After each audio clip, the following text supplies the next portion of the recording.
अगर आपको नहीं पता कि आपको शुगर है या नहीं है, अगर आप जानना चाहते हैं तो आप बगैर टेस्ट कराए इन इलामात को अपने अंदर देखकर ये फ़र्क कर सकते हैं कि आपको शुगर है या नहीं है। नंबर 1, बार बार पेशाब का आना। जिनको शुगर होती है ना, उन पेशेंट्स को बार बार पेशाब आता है, खास तौर पर रात को। नंबर 2, प्यास में इजाफा। बार बार पेशाब करने की वजह से शुगर के शिकार अफराद को मामूल से ज़्यादा प्यास लगती है। नंबर 3, शिद्दत की भूख, शदीद भूख लगना।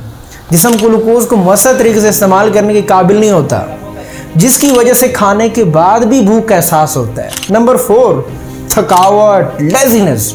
शुगर हो तो जिस्म तवानाई पैदा नहीं कर सकता क्योंकि ग्लूकोज को मौसर तरीके से इस्तेमाल नहीं किया जा सकता। नंबर 5, धुंधलापन। खून में ग्लूकोज की ज़्यादा मिकदार आँख के टिश्यू स्याल निकालने का सबब भी बन सकती है, जिसकी वजह से हर चीज़ आपको धुंधली नज़र आती है। नंबर 6, ज़ख्म भरने की रफ्तार।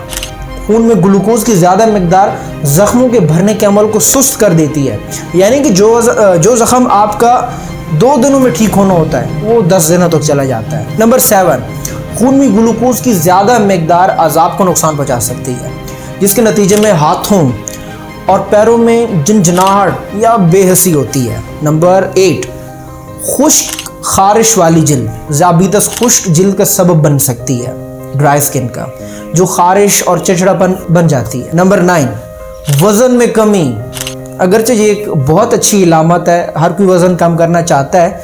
वज़न में कमी जिस्म के पट्ठों के टिश्यू और चर्बी को तवानाई के लिए इस्तेमाल करने के नतीजे में हो सकती है, क्योंकि ये ग्लूकोज को मौसर तरीके से इस्तेमाल नहीं कर सकता। Number 10, infections. खून में ग्लूकोज की ज़्यादा मिकदार मर्दाना कमज़ोरी का सबब बन सकती है और इन्फेक्शन पैदा कर सकती है, और ख़ास तौर पर पेशाब की नालियों में इन्फेक्शन।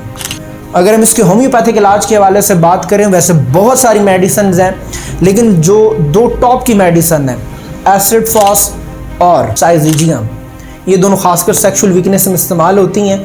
और अगर आप जानना चाहते हैं कि कौन सी मेडिसिन आपके लिए बेस्ट है, तो आप नीचे दिए गए नंबर पर हमसे रब्ता करके अपना अपॉइंटमेंट ले सकते हैं।